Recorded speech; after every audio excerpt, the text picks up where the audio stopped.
coming home, I'm coming home. Tell the world I'm coming. The lies of the prophets.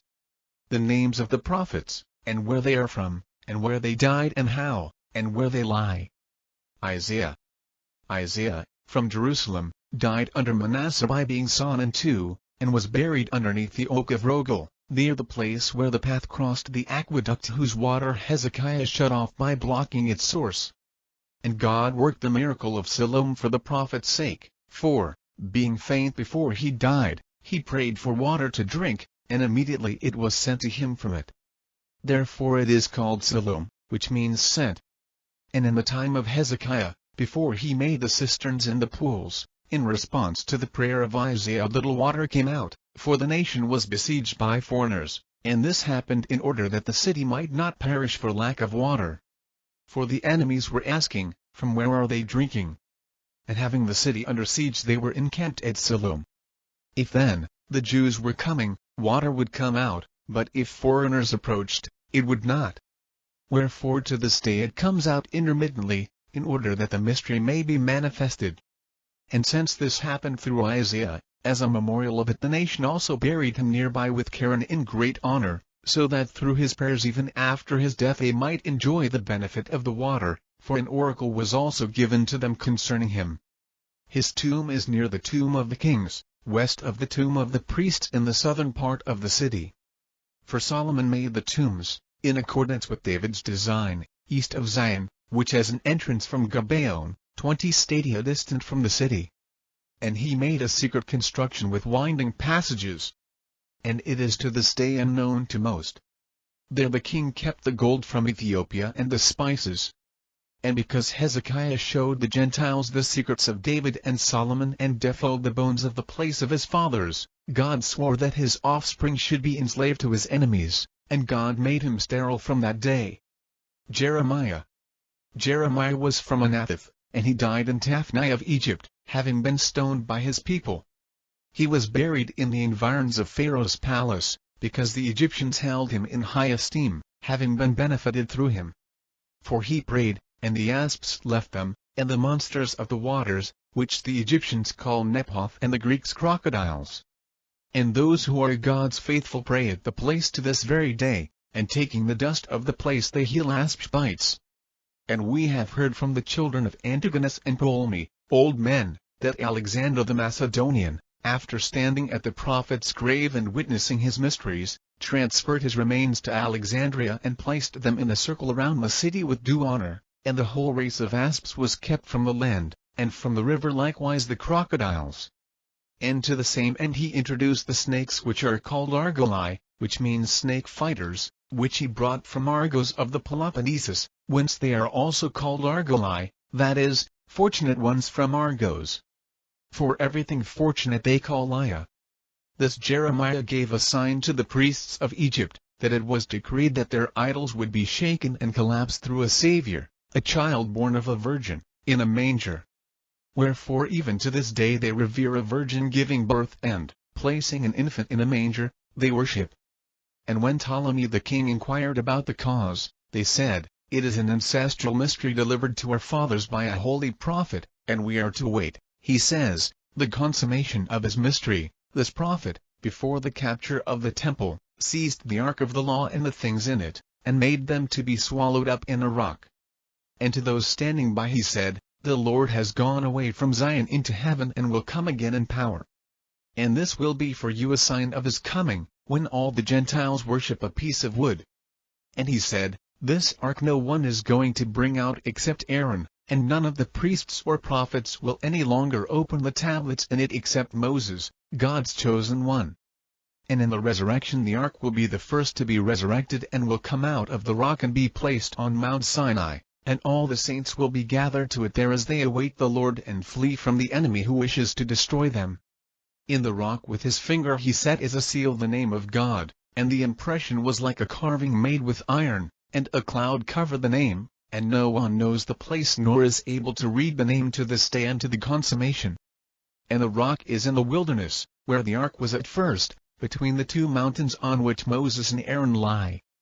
And at night there is a cloud like fire, just like the Ancient One, For the glory of God will never cease from his law.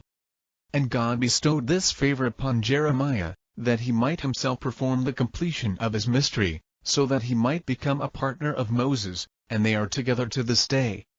Ezekiel. Ezekiel. This man was from the land of Arira, of the priests, and he died in the land of the Chaldeans during the captivity, after having prophesied many things to those in Judea. The ruler of the people Israel killed him there as he was being reproved by him concerning the worship of idols. And they buried him in the field of Mawar in the grave of Shem and Arpachshad, ancestors of Abraham, and the tomb is a double cave, for Abraham also made Sarah's tomb in Hebron like it.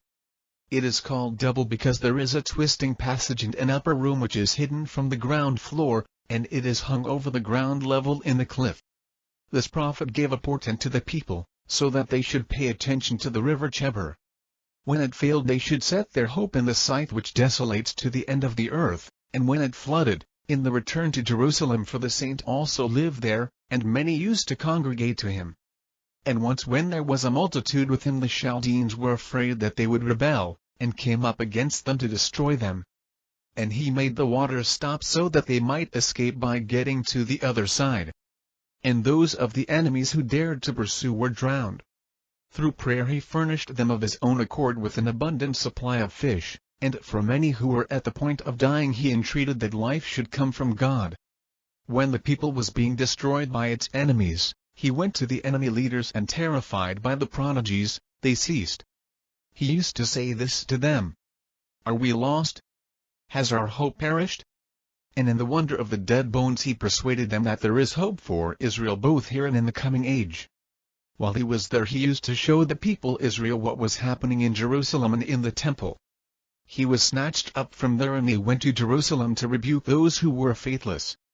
Like Moses, this man saw the pattern of the temple, with its wall and broad outer wall, just as Daniel also said that it would be built. He pronounced judgment in Babylon on the tribe of Dan and that of Gad, because they were committing sacrilege against the Lord by persecuting those who were keeping the law. And respecting them he worked this great wonder, that snakes would devour their infants and all their flocks, and he foretold that on their account the people would not return to its land but would be in Media until the consummation of their error. And the one who killed him was one of them. For they opposed him all the days of his life. Daniel. Daniel. This man was on the tribe of Judah, of the family of those prominent in the royal service, but while yet a child he was taken from Judea to the land of the Chaldeans. He was born in Upper Beth Horon, and he was a chaste man, so that the Judeans thought that he was a eunuch. He mourned greatly over the city, and in fast he abstained from all desirable food, and he was a man gaunt in appearance by beautiful in the favor of the Most High. He prayed much for Nebuchadnezzar, at the entreaty of his son Baltasar, when he became a wild animal and beast of the field, so that he might not perish. His 4 parts with the head were like an ox, and the feet with the hind parts like a lion. Concerning this mystery it was revealed to the holy man that Nebuchadnezzar had become a beast of the field because he was fond of pleasure and stiff-necked, and because those who belong to Beliar become like an ox under yoke. Tyrants have these vices in their youth, and in the end they become monsters, seizing, destroying, killing, and smiting. Through divine revelation the saint knew that he was eating grass like an ox and that it became human food. It was also for this reason that Nebuchadnezzar, recovering a human heart after digestion, used to weep and honor the Lord, praying 40 times each day and night. Behemoth used to come upon him, and he would forget that he had been a man. His tongue was taken from him so that he might not speak, and perceiving this he immediately wept. His eyes were like raw flesh from crying. For many were going out of the city and gazing at him. Daniel alone did not wish to see him, because he was in prayer for him the whole time of his changed condition. And he kept saying, he will become a man again, and they did not believe him. Daniel made the 7 years, which he called 7 seasons, become 7 months. The mystery of the 7 seasons was accomplished in his case, for he was restored in 7 months. During the 6 years and 6 months remaining he prostrated himself to the Lord and confessed his impiety, and after the forgiveness of his wickedness he restored to him the kingdom. He neither ate bread or meat nor drank wine as he made his confession, for Daniel had ordered him to appease the Lord with a diet of soaked pulse and greens. Nebuchadnezzar called him Belteshazzar because he wanted to make him joint heir with his children. But the holy man said, "Far be it from me to leave the heritage of my fathers and cleave to the inheritances of the uncircumcised." And for other kings of the Persians he wrought many prodigies, which they did not write down. There he died, and was buried by himself and with great honor in the royal grotto. And he gave a portent with respect to the mountains which are above Babylon. When the mountain in the north smokes, the end of Babylon is coming. And when it lies as in fire, the end of all the earth. And if the mountain in the south pours forth water, the people will return to its land, and if it pours forth blood, Beliar's slaughter will take place in all the earth. And the holy man fell asleep in peace. Hosea. Hosea, this man was from Belemoth of the tribe of Issachar, and he was buried in his own district in peace. And he gave a portent, that the Lord would arrive upon the earth if ever the oak which is in Shiloh were divided from itself, and 12 oaks came to be. Micah. Micah the Moralite was of the tribe of Ephraim. Having done many things to Ahab, he was killed by Joram his son at a cliff, because he rebuked him for the impieties of his fathers. And he was buried in his own district by himself, near the burial ground of the Anakim. Amos. Amos was from Tekoa. And when Amaziah had tortured him sorely, at last his son also killed him with a club by striking him on the temple. And while he was still breathing he went to his own district, and after some days he died and was buried there. Joel. One Joel was from the territory of Reuben, in the countryside of Bethmeron too he died in peace and was buried there. Obadiah. Obadiah was from the district of Shechem, of the countryside of Bethlehem. This man was a disciple of Elijah, and endured much because of him, and escaped with his life. This was the third captain of 50 whom Elijah spared and with whom he went down to Ahaziah. After these events he left the service of the king and prophesied. And he died and was buried with his fathers. Jonah. Jonah was from the district of Kiriathmos near the Greek city of Azotus by the sea. And when he had been cast forth by the sea monster and had gone away to Nineveh and had returned, he did not remain in his district, but taking his mother along he sojourned in Sour, a territory inhabited by foreign nations. For he said, "So shall I remove my reproach, for I spoke falsely in prophesying against the great city of Nineveh." At that time Elijah was rebuking the house of Ahab, and when he had invoked famine upon the land he fled. And he went and found the widow with her son, for he could not stay with uncircumcised people. And he blessed her. And when her son died, God raised him again from the dead through Elijah, for he wanted to show him that it is not possible to run away from God. And after the famine he arose and went into the land of Judah. And when his mother died along the way, he buried her near Deborah's oak. And after sojourning in the land of Sarar he died and was buried in the cave of Kenaz, who became judge of one tribe in the days of the anarchy. And he gave a portent concerning Jerusalem and the whole land, that whenever they should see a stone crying out piteously the end was at hand. And whenever they should see all the Gentiles in Jerusalem, the entire city would be razed to the ground. Nahum. Nahum was from Elkezeh on the other side of Isbi-Gabrim of the tribe of Simeon. After Jonah this man gave to Nineveh a portent, that it would be destroyed by fresh water and an underground fire, which also happened. For the lake which surrounds it inundated it during an earthquake, and fire coming from the wilderness burned its higher section. He died in peace and was buried in his own district. Habakkuk. Habakkuk was of the tribe of Simeon, from the countryside of Bethsachar.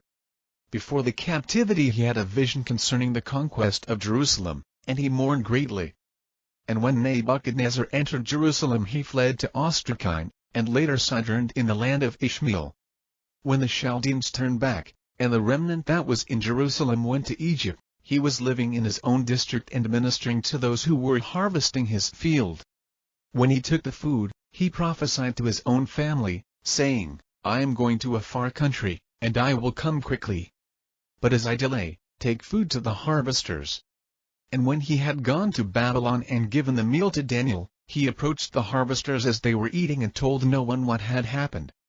He understood that the people would soon return from Babylon. and he dies 2 years before the return. And he was buried alone in his own field. He gave a portent to those in Judea, that they would see a light in the temple and so perceive the glory of the temple. And concerning the end of the temple he predicted, by a western nation it will happen. At that time, he said, the curtain of the Debir will be torn into small pieces, and the capitals of the 2 pillars will be taken away, and no one will know where they are. And they will be carried away by angels into the wilderness, where the tent of witness was set up in the beginning.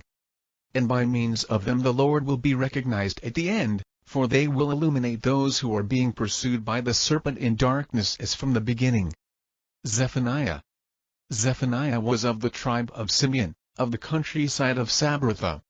He prophesied concerning the city and about the end of the Gentiles and the shaming of the impious. And he died and was buried in his field. Haggai. Haggai, who is also the messenger, came from Babylon to Jerusalem, probably as a youth, and he openly prophesied concerning the return of the people, and witnessed and passed the building of the temple. And when he died he was buried near the tomb of the priests, in great honor as were they. Zechariah.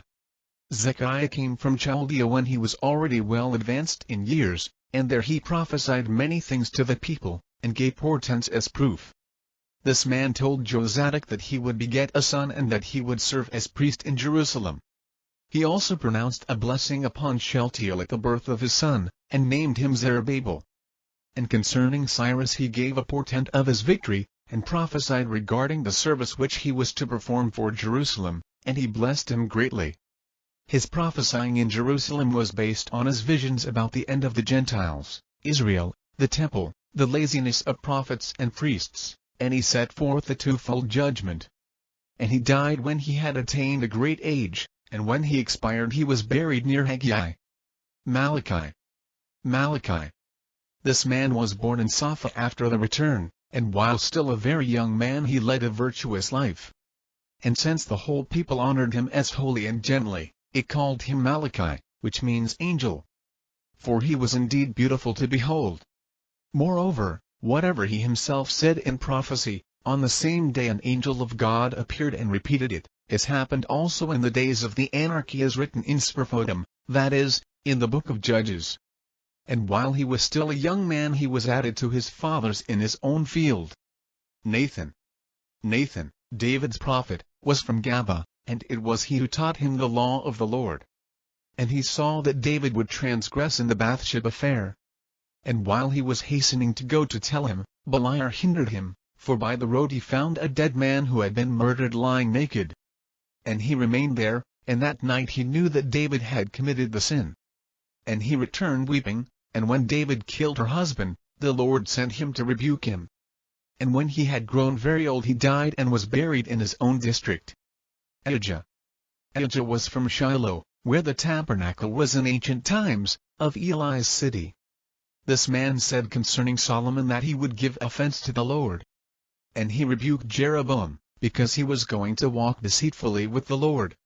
He saw a yoke of oxen trampling the people and running against the priests. He also foretold to Solomon that his wives would change him and all his posterity. And he died and was buried near the oak of Shiloh. Jod. Jod was from Samarim. This is the one whom the lion attacked, and he died when he rebuked Jeroboam over the calves. And he was buried in Bethel near the false prophet who deceived him. Azariah.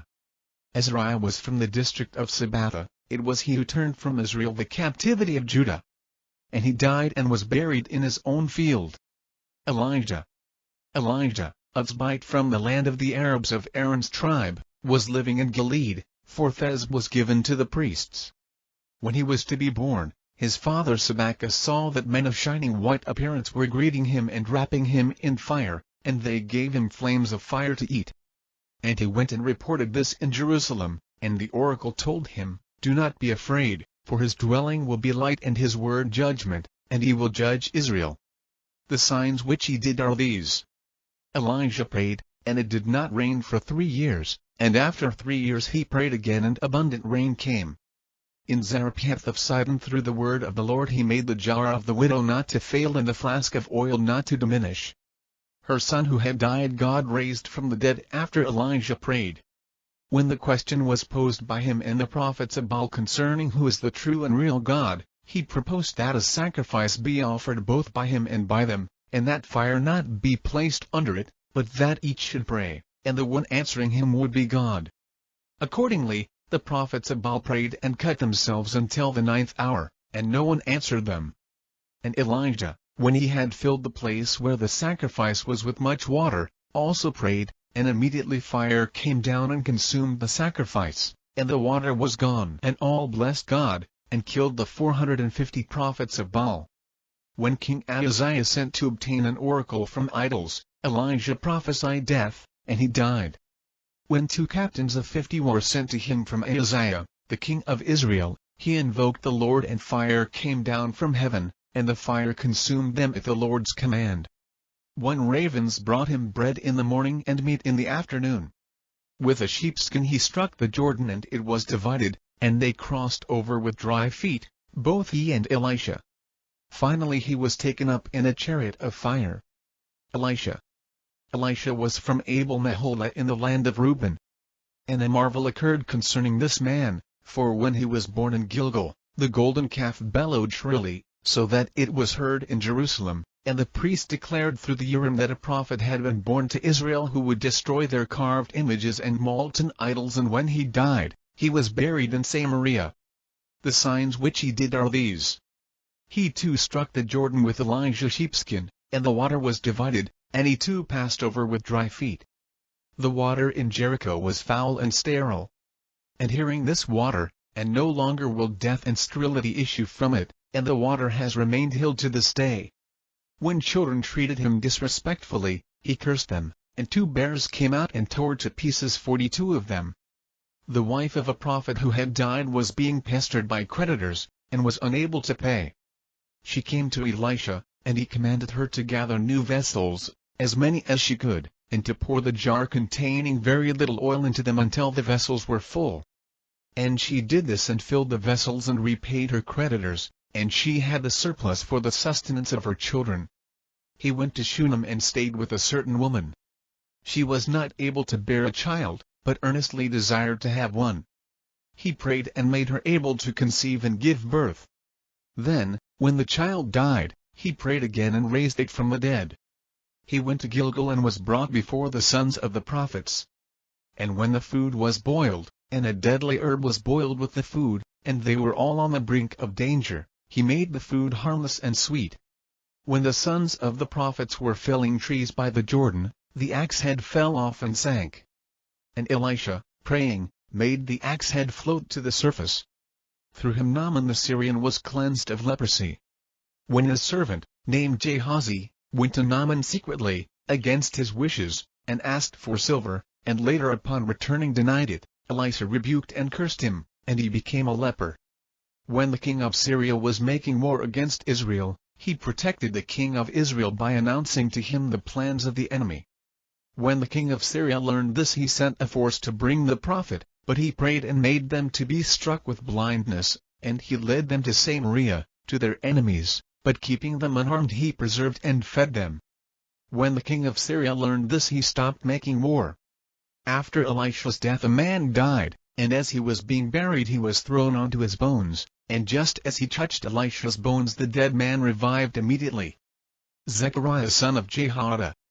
Zechariah was from Jerusalem, son of Jehoiada the priest, and Joash the king of Judah killed him near the altar, and the house of David poured out his blood in front of the Elim, and the priests took him and buried him with his father. From that time visible portents occurred in the temple, and the priests were not able to see a vision of angels of God, or to give oracles from the Debir, or to inquire by the ephod, or to answer the people through Urim as formerly. Conclusion.